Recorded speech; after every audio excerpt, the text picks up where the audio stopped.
Welcome to the Announcers Curse podcast. I'm Derek Conneroff. And I'm Ben Iman. Happy to have you back for another episode. You have no doubt noticed almost immediately format change. The, note of just two people once again is just Ben and I. You didn't worry, however, our good friend Caden is merely a call away. Isn't that right, Caden? I've been trying to fix this audio for like 30 minutes. I'm so sorry, guys. Yep, we're not gonna stick to the format. That's boring. Here at ACP, we try and do things a little differently, have some more fun, make episodes different, a little more exciting. Just generally do our best to improve. And whether that be altering who's on the show, who's not, having Caden do cutaway gags throughout the episode, that's the fun of it. And Caden's still a member of the team, fully and truly, arguably doing more than either Ben or I when it comes to actually making the show happen because he's editing it, which I would not wish my greatest enemy and yet to one of my best friends. Of course. I mean, he's the big reason, Derek, that we added video, because he was willing to take up the task of editing this on top of an audio episode. Big reason. No, he is the reason. Yeah. The only reason. Pretty much. So don't worry about it. He'll still be part of this. He'll still be popping in and out. And we're talking and working to make the Barksdale Baseball Basement, as I've started calling it, a perfect picture of the show. You can expect one of those during this episode. So there's something to look forward to for all Caden fans tune into the podcast, which hopefully there's more of than zero. I don't know where I'm going with. I have a feeling there's a lot of Caden fans who tune into the podcast and or Caden family. He's the 10-time and reigning most popular Caden, of the year award. So I mean, really, I just know that. Don't worry, Caden's not going anywhere. Isn't that right, Caden? I really hope it's just an image of him in the salt mines right there. But yeah, absolutely. No. Hey, welcome back. This podcast runs on salt. It does. It runs on salt and various energy drinks. And I don't really know. Leftover Girl Scout cookies I'm not supposed to eat because I'm on a celiac diet. They're just sitting there mocking me. It's truly vile. I'm sure you will. Yeah, I'm doing it for your own well-being. Yeah, that's what we're going to call it. Well, let's dive in, shall we? Texas. So, the first if thing you're a Carson host of our fan, Bittersweet Weekend, first thing you're going to say. I'll put that out there, but first thing you're going to say. First thing I want to say about this whole weekend is the Truck Series broadcast is progressively becoming one of my least favorite things in the world for no other reason than listening to them talk this week about how the fans love Texas. It's always been a fan favorite.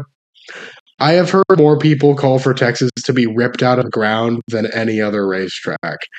There's a contingent of people who say that it would be a waste of resources to turn Texas into another Atlanta, and instead we should hold it like we did to Fontana and bring Fontana back instead. I understand we're trying to make this race hype. We're trying to create some buzz about this. But no one likes Texas Motor Speedway. Let's not pretend that when we die, it's going to be, it was a fan favorite, rest in peace. It's going to go right up there with Rockingham. I think the thing that's a problem for Texas is before this next-gen car, and maybe even before the Gen 6 car, it was really good. For a long time, Texas was a top-end track on the NASCAR schedule. Back in the Gen 4 and the Car of Tomorrow era. And definitely not the Car of Tomorrow era. I don't know. Michael McDowell seemed to have a good time in the Car of Tomorrow era. Sure, Texas. But you want to know what the Car of Tomorrow was like at Texas? You got a really good example. Because people love to forget that the Xfinity car / O'Reilly Auto Parts Series car is built on the Car of Tomorrow body. That Car of Tomorrow right there.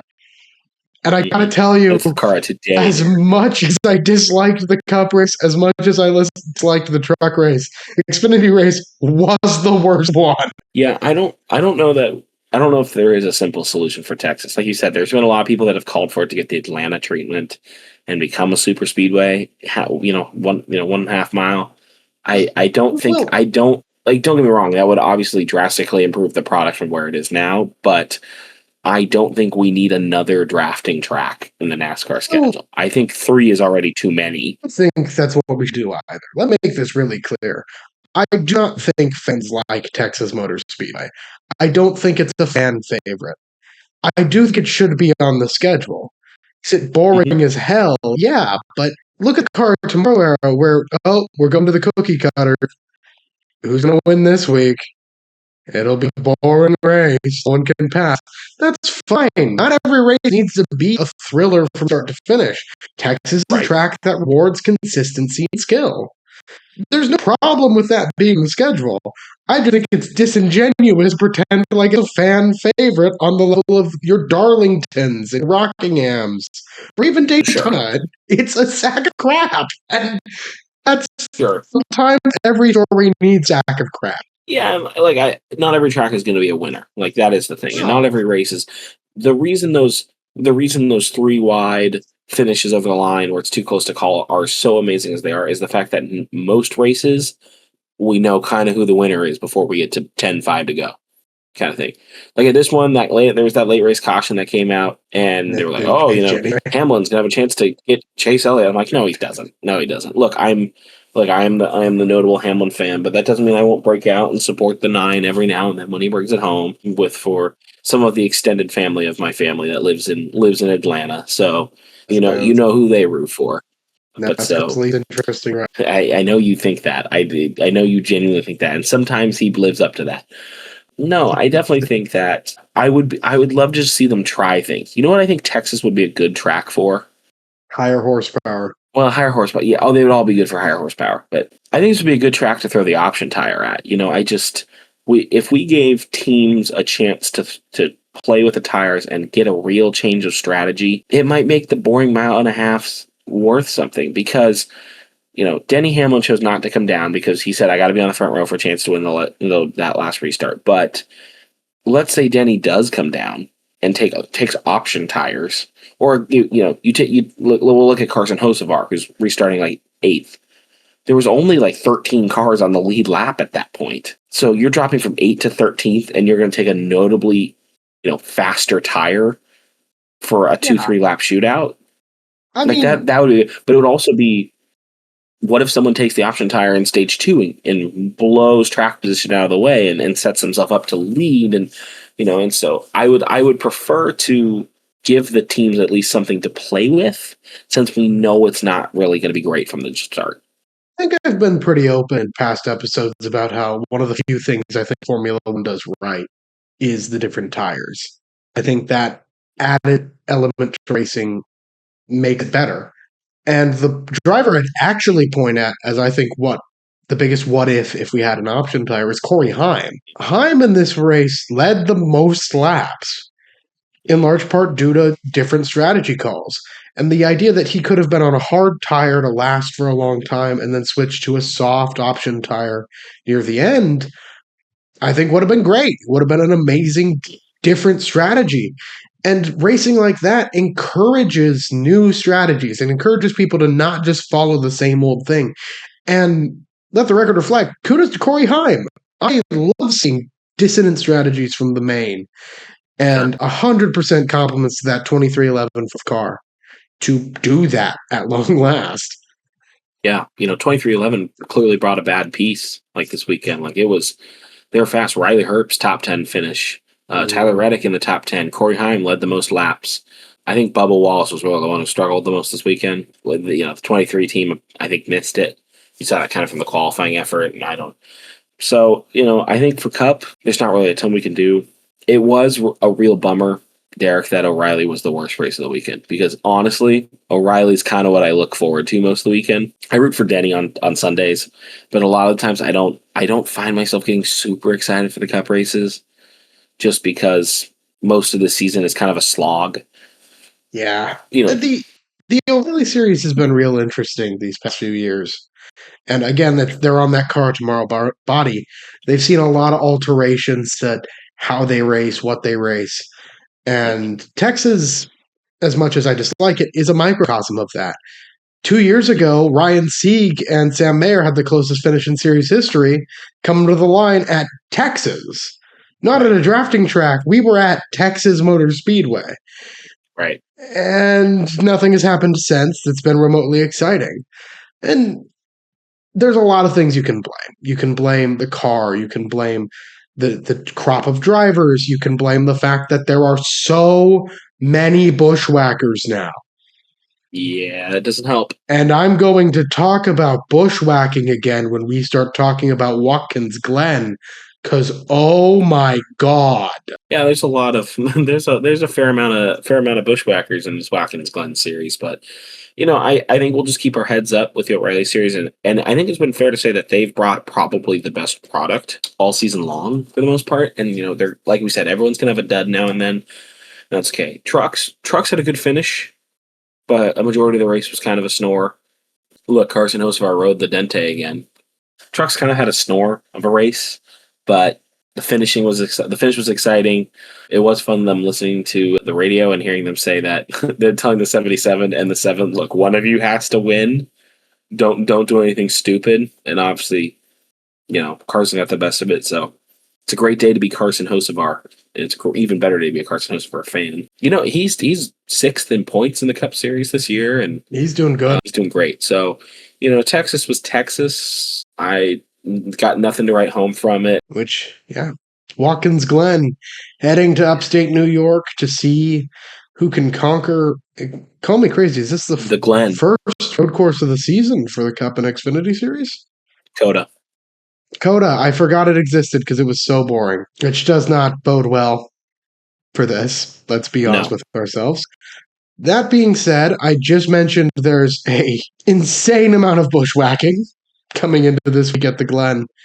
And you might be wondering, what do I mean by that? Well, here are some notable names from the Bully Hill Vineyards 176 at the Glen entry list for the Truck Series. We have Brent Cruz from the O'Reilly Auto Parts Series. Okay, road course ringer, not super surprising. Shane Van Gisbergen in the Nice number 4. Adam Andretti's here. He's a part-time driver, member of the Andretti name. All right. Florida. Yeah, he deserves to be back here. We keep scrolling, we get some more normal names. You got the regulars, and then Tony Breidinger in the world's most hideous fonted number 20 machine from McAnally. That truck is hideous looking. And I'm sorry, I love a lot of the McAnally cars. Yeah. But it's a very shocking change from the vaguely JGR font of the other 4 trucks to go to something distinctly not JGR font. Mm. In the number 25 truck, we've got AJ Allmendinger. I don't remember the last time the Dinger ran a truck race on a road course, I should say, because he ended up in a truck a while ago at Darlington. We got Reif in the 42. Then we've got Ross Chastain, Wesley Slimp, Connor Zilich, Carson Hocevar. Hi, Wesley Slimp. Happy to have you here. But you're kind of sandwiched in the middle of a track house racing. What? Yeah, Zilich is here. Chastain is here. Carson's here. So many Cup guys coming down to tango with these truck drivers. And on that terrible disappointment, Ben, who's your pick to win this one? I'm gonna just ask this race. Has SVG ever raced a truck before? Twice. Did he win both times? No, they neither were at road courses, if I remember correctly.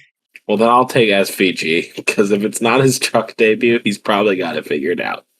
And Derek knows how much I love taking a bushwhacker. I'm so torn because on one hand I hate taking bushwhacker famously. So on the other, I genuinely have no idea who would win this race other than a bushwhacker. This Watkins Glen is not a kind racetrack. Let's make that really clear. Nope. The better you know this racetrack, the better you're gonna do. So I'm not gonna take one of the Cup guys stepping down. But I am going to take the Xfinity guy stepping down. Give me the driver, the number 1, Brent Cruz. Because there's only one other driver in this field I think knows this track better than him, and it's Connor Zilich, who is terribly unlucky. And Brent knows Watkins Glen. I'm confident he can win this one. I don't think it's a terrible pick at all. Brent's shown a lot of speed early in the O'Reilly series and has raced well in the truck, and so that's not a bad pick at all. All right, which takes us to the Mission 200 at the Glen. Notable entries on this one: Connor Zilic in the number 1, Shane Van Gisbergen in the number 9. You're noticing a theme here. No way, a theme. Any other part-time drivers? Oh, yes, how could I forget? Ross Chastain driving the number 32. Nice, Ross. A lot of the other entry lists sitting open right now. There is one driver who I have my eye. There's 2 drivers I have my eyes on, I will admit. But I'm going to ask you to go first again because I think that's fair. Okay. You might hate me for it. In fact, you definitely will hate me for it, okay? But I just noticed it as I'm putting our picks in. I just noticed it. I'm taking him to sweep the weekend. Give me Shane Van Gisbergen. I took him for my cup pick back in the offseason. Yeah. And I took him in the truck, and I'm like, well, if he's going to run them all, he's probably my best shot at winning all these. So hate me, don't hate the player, hate the game, Derek. Give me SVG. I'm torn between 2 choices. One of them is a very traditional Derek picks the black sheep and sees what happens. Taylor, you've hurt Taylor Gray enough. Please leave him alone. It's not Taylor Gray. I will say the other option is a JGR driver. Okay. But as impressive as I think Brent Cruz is going to be this weekend, my whole deal is the underdogs. My whole deal is picking a team that, could do it, in theory. Sure. Give me the number 87 of Austin Green. Green's first few O'Reilly Auto Parts Series starts were on road courses. He's been showing some pretty good results behind the wheel of that number 87. I really think he can be a contender. I truly believe that number 87 could be in the mix. Let's swing for the fences. Let's go big, go home. That's a very Derek pick, but it's a very Derek pick. I don't hate it at all. I think Green has been a welcome addition to the O'Reilly Auto Parts Series this year. Yeah, he has been successful in those first starts, and so let's wrap it up, Derek. That's a great. The best Derek picks, as we all know, who watch this show, are the ones that have a chance of happening. Not a good one, but a chance. He'll probably. I genuinely let me go this way. I generally think he'll run top 10. And so I think he could. And that's all that really matters. Exactly. I will say, taking a look at our picks for the Cup Series, Ben and I both have the same one, if I'm reading this correctly, being Shane Van Gisbergen to open up his season truly and properly. And Caden took Chris Buescher. It's a solid pick. Hey, those are the last 2 winners of this race. Yeah, Dick, you got to mention, too, that Caden and I both got Texas right. Yeah, you did. Congratulations on picking NASCAR's least interesting driver. You could say that. I did. Yeah, you could say that. I picked Chris Buescher myself, who did get a top 5, so honestly, I'm pretty satisfied with that for more being perfectly transparent. Cars Tour West came on down to the Colorado National Speedway. Yeah, super late models on deck, which the way that their season has started for the super lates has been quite an adventure, you could say. Taylor Mayhew wins the opener. Then, Jace Hansen has run probably the best out of everyone. And it was a pretty solid field. I mean, the Colorado CNS guys brought their own strong core of super late drivers from around that area. Jace Hansen is from the Colorado area, obviously, but Kyle Ray was in the field. Michael Scott, the pole sitter. Michael, thank you. That was trying to remind, the paper pusher himself. And there was quite a good contingent of West Coast and Northwest drivers. Jovan Dillon made the trek down. Ethan Ebert made the trek down. There was another one that I'm blanking on. Bryce Bezanson. Yeah, Bryce Bezanson made the trek down. Plus, from the West Coast, Vito Cancilla, I'm going to keep getting it right, Vito Cancilla, and then, of course, Keelan Harvick. I mean, those trucks are coming from North Carolina, or those cars are, so it's probably actually a better drive for them. But, yeah, it was kind of it was a really, really great start to the race, and then it kind of bogged down. Yeah, I think really a couple of drivers did their homework, is really what I'd say. And the big one being Taylor Mayhew did his homework.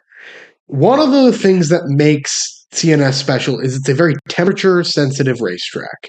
It changes a lot when the lights go out. Mayhew played careful. He ran his car as hard as he wanted to, but he didn't set up to be great in qualifying, great in practice. He was just quietly consistent, and I think that's what won him this weekend. He made the right moves and understood the racetrack. He did his research and handled his scouting report well. And at the end of the day, that's what led. Yeah, and there was a lot of shuffling in this race. Oh yeah. I would see at times, driver up to second, and then I would have to look away because this is going on while I'm working. So I'm not really watching it. I'm peeking at it every now and then kind of thing. I Then was I'd look down watching and oh, they're all the way back. They're back to sixth. You know what I mean? That was happening all throughout the field. Harvick was up and down. Even some of the local guys. Where did Michael Scott finish? Because obviously Cars Tour North, Cars Tour West, no inverts. 18th, So I the think. pole sitter starts there. Michael Was he Scott had involved in something? Michael Scott had a mechanical issue. Yeah, that sucks for him. It really was a shame. He looked like he was going to be class of the field, and then the car just gone. Yeah, tough break, but they got back out there.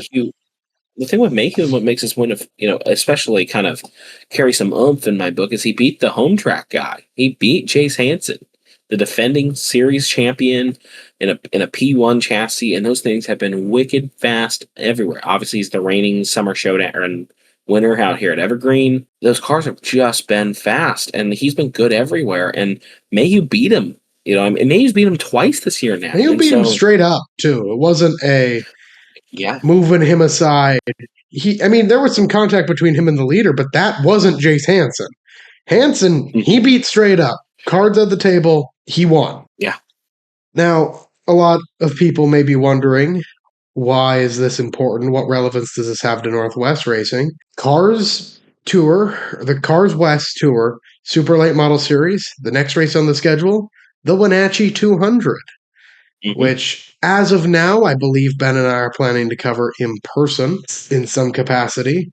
But that is the next race on their schedule. Taylor Mayhew and the, I think, other 6 drivers who so far have committed to the whole schedule will be up in Wenatchee facing off for the Plum Perfect Wenatchee 200, which, rad. Yeah, it's going to be awesome. To compete in the Super Late Tour is hard. It is the most expensive out of all of them.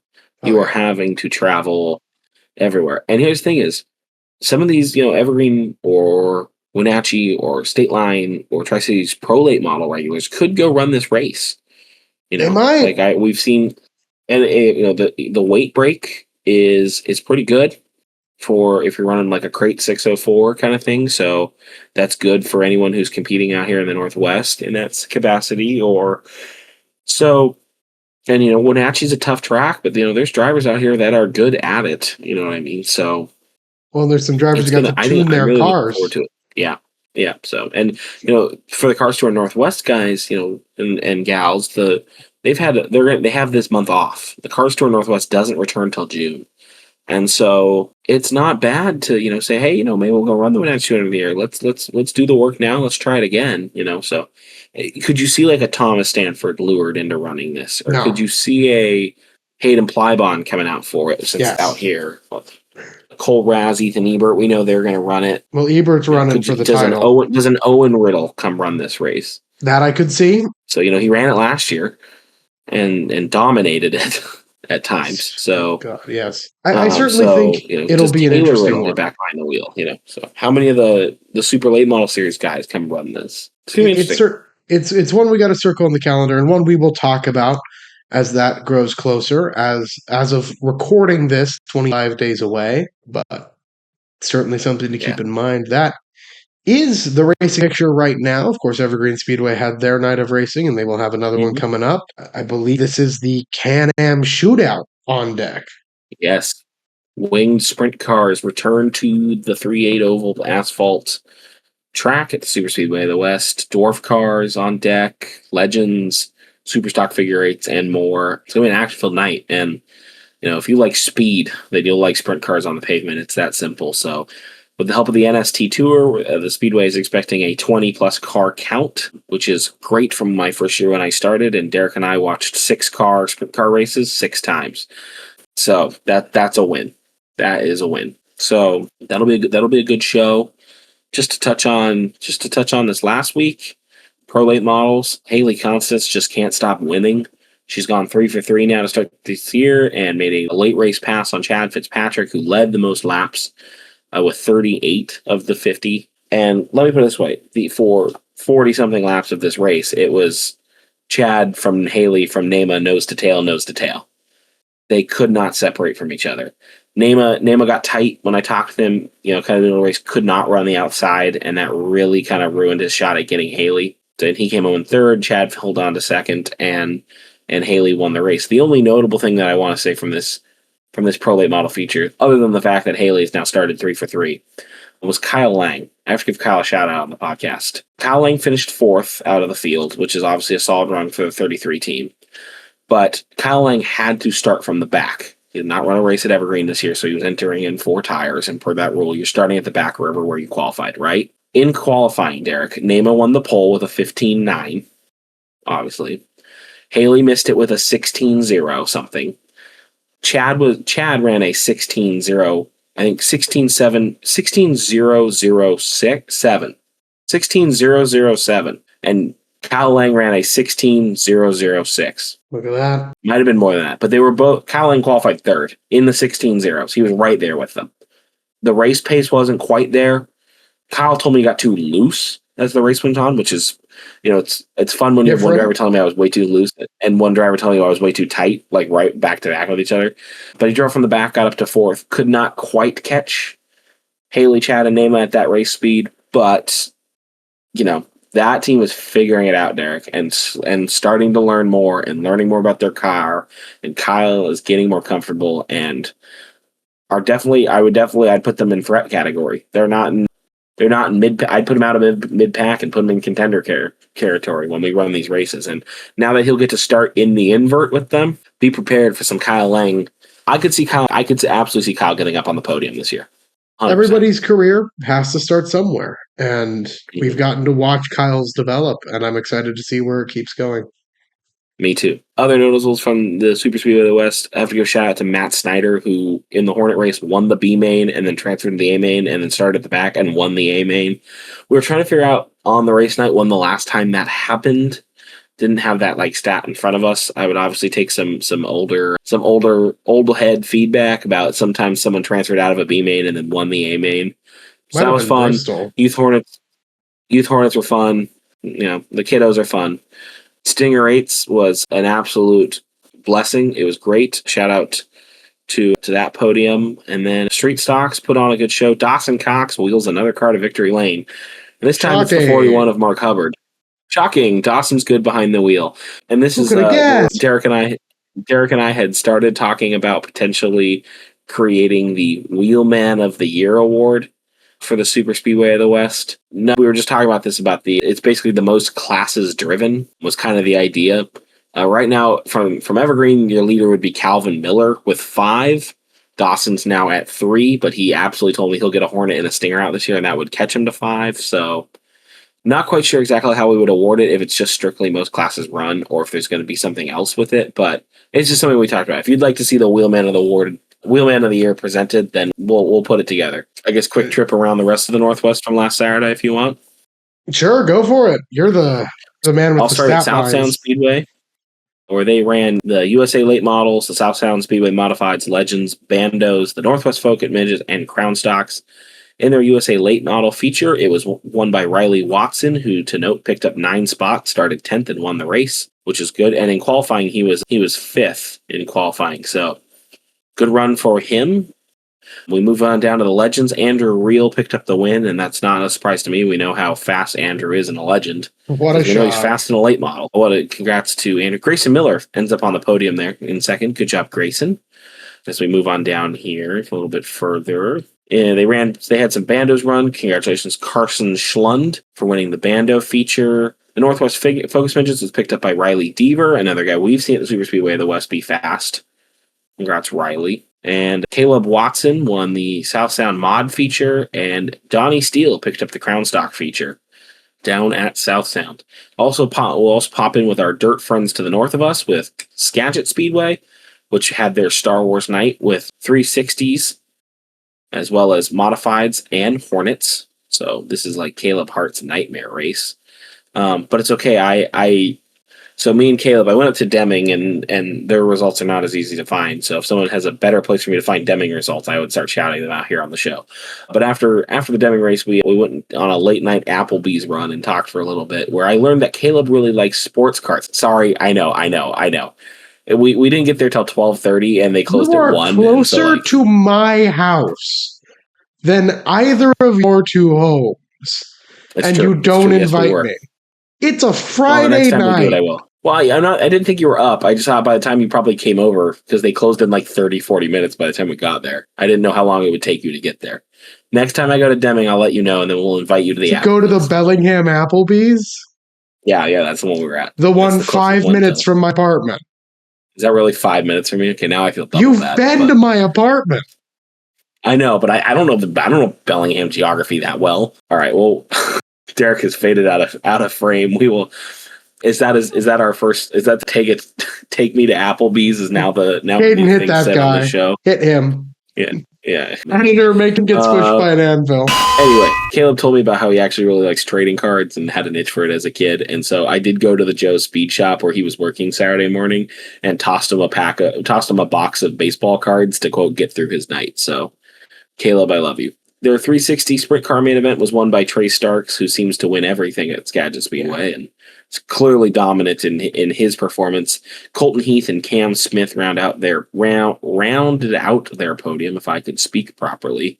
They did have 23 cars start that race, by the way, so a big field of 360s. And they did have an 8-car B main, so shout out 360 Sprint Car Racing. Let's see what else we have here. For their IMCA Modifieds, Cole Logan won the race. Adam Holtrop and Tyson Blood round out the podium. Tyson Blood is a great name, by the way. That's an awesome name. That's an awesome name. And then let's see here. For the Hornet feature, if you've watched Evergreen Speedway racing in the last, 40 years, you would recognize some of these people. Steve Peters brought home the Hornet win at Skagit, followed by Bryce Kolar, and then Brian Michelson rounded out that podium. So, Bryce Kolar, guy we've seen regularly at Evergreen, and Steve Peters, and a name well-known legend at the Super Speedway of the West. So, yeah, that's what I've got. I'm sure I'm missing stuff. I mean, you always will. It's the nature of the job. There's a lot out there. But, hey, that's the racing world. Quick pivot on over to the wide world of hockey, the other sport we cover. Hey, this weekend it is the WHL Championship. Game 1 and 2 in Everett, 3, 4, and 5 if needed in Prince Albert, and then 6 and 7 in Everett. I will do anything to make it to a Game 7 if that happens. That being said, go Tips. I don't even want... I'd be okay if I don't get to go to Game 7 because they win and sweep the series. That would be a perfectly acceptable outcome to me. Would be their first ever WHL championship. Nope, that's not true. I'm going crazy. They've won one because they've been to the Memorial Cup before. Well, I'm losing it. It would be nice. That's okay. It is still 2:15 a.m. We are recording these slightly earlier, but it's still late. We will get there. We will get to the point of recording these at a normal time soon. We'll figure that out. Firstly, the NHL, also taking a look over at them. We've entered round 2, and it's a chance to look at how Caden and I's brackets are doing. Caden, feel free to, include over here, over there, your reaction to this information. Over my face works too. Yeah, that works too. Most notably, out of round 1, the Wild advance over the Stars. The Avalanche advance over the Kings to set up that matchup between Minnesota Wild and the Colorado Avalanche. The Pittsburgh Penguins cannot defeat their rival Flyers. And the Flyers are set up on a date for the Carolina Hurricanes, who swept the Ottawa Senators. Over on the West once again, the Anaheim Ducks shocked the Edmonton Oilers, defeating them. And Caden, of course, picked the Edmonton Oilers to win the Stanley Cup. So I'm expecting a little sad face there from our editor. Ducks go over to face the Golden Knights, who I keep forgetting are technically the Pacific Division winners, because that feels wrong to say, given how bad that division was this year. And last but certainly not the least, a series that could shape up to be one of the best we've seen in the playoffs in a very long time. The Buffalo Sabres and the Montreal Canadiens. Two teams with something to prove. One fighting for the spirit of Canada. The last Canadian team remaining is the Montreal Canadiens, the youngest average age of any NHL team right now. But to make it to the Cup, they're going to have to go through the Buffalo Sabres, who are one of the best stories in sports right now. It's hard to love the Buffalo Sabres. If you're a Canadiens fan, though, that's a good way. That being said, Ben, the episode where we picked our Stanley Cup winner, you weren't here. And obviously, the field has been halved for you. But I'd love to hear, who do you think can win the Stanley Cup? This is definitely... I have been kind of humming and hawing about this because, there's a lot of good teams still left in this tournament, but I got to go with my gut and give me Carolina. I'm gonna go with the Hurricanes. As long as it's not a Canadian team. I keep the cup here. I'm really rooting at this point. Like, the Stanley Cup is a sideshow to me, in the idea that we could have an Eastern Conference final that's the Buffalo Sabres and the Carolina Hurricanes. Yeah, buddy. Yeah, and great. There is a special level of hatred between those two teams that originates from the last time the Sabres were good. They put on a brilliant series between those two teams, and Carolina escaped as the victor. A rematch on a stage like this would be legendary. And I would love to see how that goes. That being said, of course, I still think Colorado is going to win this all. I was going to say, Colorado's they look unbeatable right now. I know I have my rep for picking the underdog, but as I said in the episode where we picked our Stanley Cup champions, I don't know who can beat Colorado. The poor Wild came. No, the poor Wild came back from this insane deficit. See if I can find the. Here we go. So you're watching this game, maybe, and you're thinking, so let me guide you through how this game goes. We start with 3 unanswered from Colorado. It's 3-0 this early on in the first at 8:48, 7:56, 6:47. 3-0 Colorado. We hard pivot into 2 from Minnesota. All right, now we're coming alive. Colorado gets one to break it up. All right, it's 4-2. Minnesota scores 3 unanswered, and it's 5-4. And you got to be thinking at this point, oh, we got it. If you're a Minnesota, we just fought back from this insane deficit. And then Colorado decides, I actually really don't like that, and they score 3 unanswered. Now it's 7-5. Minnesota gets another one. It's 6-7 now. And Colorado scores 2 more for a final score of 9-6. What can you do to stop them at this point? What does anybody have for the Colorado Avalanche? I really don't know. I guess the true honest to God answer is if somebody takes out their captain, they immediately fold because they are terrible without Landeskog. But hey, that's the way the sports world looks right now. That's the Announcers Podcast. It's been a little bit of a shorter episode on our end, so make sure to stick around for the Barksdale Baseball Basement, as I've started calling it, which Caden, who has just arrived home a couple of moments ago, has just been alerted that he will be needing to record. So, hey, thanks for joining us. Until next time, my name has been Derek Todoroff. I am Ben Hyman. And hey, we'll see you out there. Well, although that might be the end of the Announcer's Curse podcast section of this episode, we have the bonus Barksdale Baseball Basement here ready for you. So don't go anywhere just yet. So I actually got to go to a Mariners game this past week with my dad, and we were able to make it to Saturday, May 2nd's game with Emerson Hancock starting on the mound, and boy did he have a game. 14 strikeouts, 7 innings, and it was Randy Johnson's retirement night to retire his number 51, and so he was there, and a bunch of other Mariners legends were there to give their words, and so they got to see this great start from Emerson Hancock, which was super cool. Unfortunately, though, they did lose the game, which is kind of a good representation for how the season as a whole is going. Because, there are a lot of bright spots to look at for sure, but there are also these big glaring concerns that we have. And a few of those are injuries, A lot of the roster's been injured. The IL is growing at a rapid rate, and I am not a fan of that. And the most recent injury, he's not actually on the IL yet, but Cal Raleigh went down he's been out 3 games, but he played in for you last night's game. For me, it was today's game. Unfortunately, though, it was good to see him go back. He was only in a DH role, so didn't have to worry about the defense. So it was kind of a rehab start of sorts. Unfortunately, though, he did go 0 for 4 with 3 strikeouts. So not the best rehab start, but I'm glad that he's back in the lineup at least, and I'm sure he'll figure things out soon. But as I mentioned, the season overall has not been going well. We're about 500, which is good for how the team's been playing, kind of. There's, our bullpen needs some help for sure. We've had a lot of guys on offense kind of have a slow start. Our big 3 of Cal, Julio, and Naylor had a super slow start, especially Naylor. They all have started to turn it around, which is good.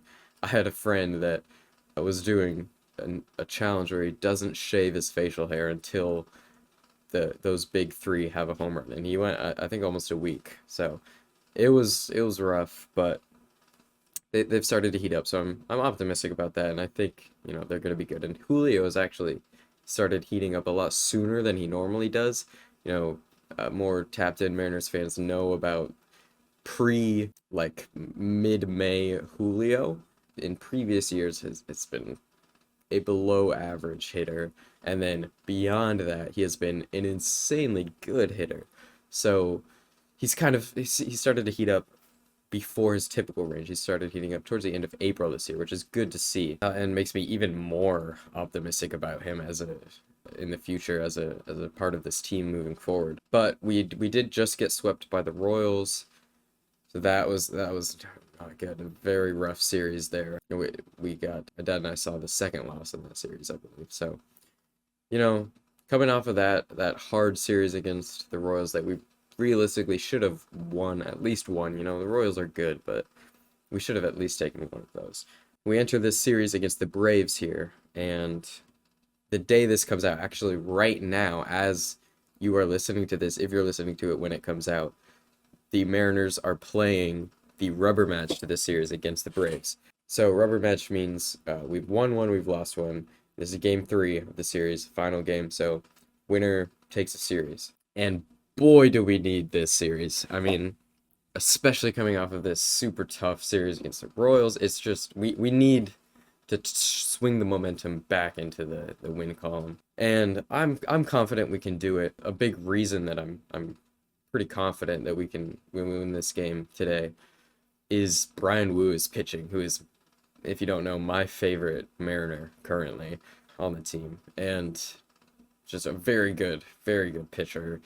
Received a Cy Young vote last year, and the only reason he didn't receive more is because he was injured for part of it. So just very good pitcher, very young as well, around my age, a couple years older, so that's another reason I like him. But he's on the mound, so he's had a bit of a couple rough starts as of late, but I think they're just flukes, and that he's really gonna get back into his typical groove that he has. So yeah, I mean that's about it for Mariners updates. It's been a pretty slow week, but I might throw some footage here at the end of the game that I got to go to. I brought my camcorder and was able to grab some shots of Munoz coming in and stuff like that. So this rubber match against the Braves, listen to it on the radio broadcast, because Rick Riz, the Mariners' longtime radio broadcaster, is retiring after the season. So soak it up while you can. He's one of the greats. Yeah. Other than that, I think that's all we have for you today. So thank you for tuning into this episode of the Announcer's Curse podcast. And yeah, we'll see you next week.